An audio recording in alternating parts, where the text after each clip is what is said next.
All right, let's jump right into this explainer. Today, we're going to completely shift how you think about building wealth. We spend so much time dreaming of making millions, but right now, we are stripping all of that away to focus on one singular, absolutely fundamental milestone. I'm going to walk you through a seriously powerful strategy from our source material that proves why your financial focus might actually be in the wrong place right now. We're getting into the raw mechanics of money, and it all starts with a kind of surprising perspective. There is this brilliant piece of advice from a millionaire mentor that just hits the nail on the head. Don't worry about earning millions. Instead, focus entirely on your first $100,000. So why exactly? Well, because the first $100,000 is the ultimate threshold. It's undeniably the absolute hardest part of your financial journey. But once you cross it, your net worth is primed to go completely crazy. Okay, so why is the beginning quite literally the hardest part? Well, think of your earning power right now like starting at level 1 in a video game. You simply haven't been playing long enough to build up your skill tree. Because of that, you can't really compete with the higher-level experienced players who command those massive salaries. You're basically at level 1 trying to fight a level 50 boss for the exact same loot. You're at a mechanical disadvantage right out of the gate, and that brings us to a huge modern hurdle. Check out this generational reality. Gen Z is currently dealing with a staggering 86% less buying power than the boomer generation did at the exact same age. A big reason for this is that older generations are staying in the workforce longer, locking up those higher-paying positions. But hey, this isn't some doom and gloom story. Younger generations have a massive, unique advantage that the older folks just didn't have: the internet. While older generations might struggle with basic tech, Gen Z has the native digital skills to build really lucrative online side hustles. Now, the second major roadblock to hitting that first milestone is the lack of compound interest. Let's think of your money like a snowball that you're rolling down a hill. As it rolls, it naturally picks up more snow, right? That extra snow is your compound interest, and the bigger the snowball gets, the more surface area it has to collect even more snow. But when you're just starting out, your snowball is simply too small to pick up any significant extra snow. You are doing all the heavy pushing, with virtually no help from momentum. Let's put some real numbers to this agonizingly slow start, just to put it into perspective. Say you take $10,000 and invest it in an S&P 500 index fund.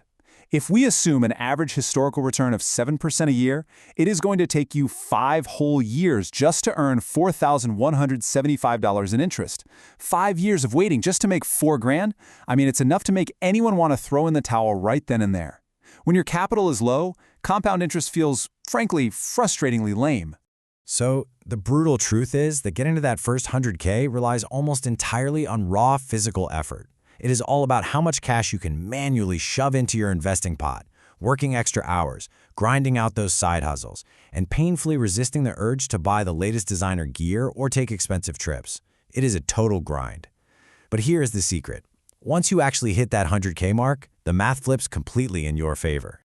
Just look at how this builds. If you invest $10,000 annually at that same 7% return, getting from zero to your first 100K takes nearly 8 years. But that next jump, going from 100K to 200K, takes just 5.1 years. You are achieving the exact same financial growth 35% faster. And it just keeps accelerating. To get from 400K to $500,000 takes a mere 2.5 years. Your snowball is finally working for you, packing on massive amounts of snow all on its own. In fact, if you want to see just how unstoppable this momentum really is, think about this scenario. If you grind out your first 100K, invest it in a low-cost S&P 500 index fund, and then literally never invest another cent, let's say you completely forget the account even exists, because of the sheer power of compound interest, you would still become a millionaire within 33 years. That is the raw, undeniable magic of building a sufficiently large snowball. So the math is totally on our side once we cross that magical threshold. The real question we have to answer is, how do we actively survive the early grind to actually get there? Well, the source material breaks down a highly specific, strategic framework that's designed to accelerate your journey from 0 to 100,000. Enter the growth method. It's a concrete, 6-step roadmap meant to rapidly build your wealth from absolute zero. We're going to breeze through each of these steps so you walk away with a highly actionable strategy to start applying today. Starting with G and R, gain control and root investments. Gaining control is all about budgeting. And please don't panic, a budget isn't some financial straitjacket designed to completely ruin your fun. It's really just a guide for prioritizing your true needs over your fleeting wants. Then, rooting your investments is the logical next move. You've got to put your money into the market as early as humanly possible so it actually has the time to grow. Check out the math on a 40-year timeline. If you invest just $250 a month, your actual out-of-pocket contribution is only $120,000. But the compound interest, that is a whopping $536,000. The vast majority of your wealth ends up coming purely from the mathematical magic of compound interest, heavily outweighing your own $120,000 effort. The sooner you start, the bigger that second piece gets. Okay, moving to O, optimize tax management. People get a bit scared here, but we're talking about legal tax avoidance, not illegal evasion.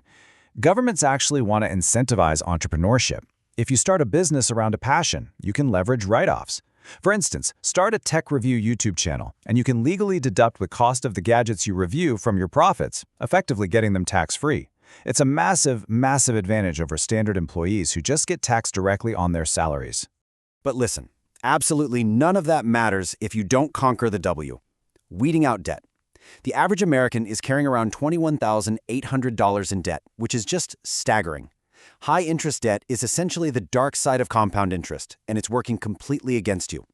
If your money is that snowball you're pushing down the hill, high-interest debt is like a hot sun beating down, violently melting your snowball before it can ever gain any real momentum. So how do we fight back against that melting sun? You aggressively attack the debts with the highest interest rates first, and you do this using tiny snowflake payments. Every spare bit of cash goes toward that debt. Now, it might feel like you're just tossing pennies into a wishing well, but you've got to reframe it. Every single dollar paid off is a direct, guaranteed investment toward reaching your 100K goal. To make those snowflake payments happen, and to eventually speed up your investing, you need the T, tapping into additional income streams. Joining the 50% of Americans who currently have a side hustle gives you the critical extra cash you need to forcefully push your snowball past that early friction. You take that side hustle money, shield it in tax-advantaged accounts, and manually pack more snow onto your snowball until it finally starts rolling on its own. Which brings us to the final piece, H, heightened self-discipline. Understanding the math is honestly the easy part. Actually executing it, working the extra hours, and saying no to immediate gratification, that takes incredible inner strength. Discipline is the literal currency of success here. So, as you look toward crossing that 100K threshold, you have to ask yourself, how much of that currency are you willing to mint?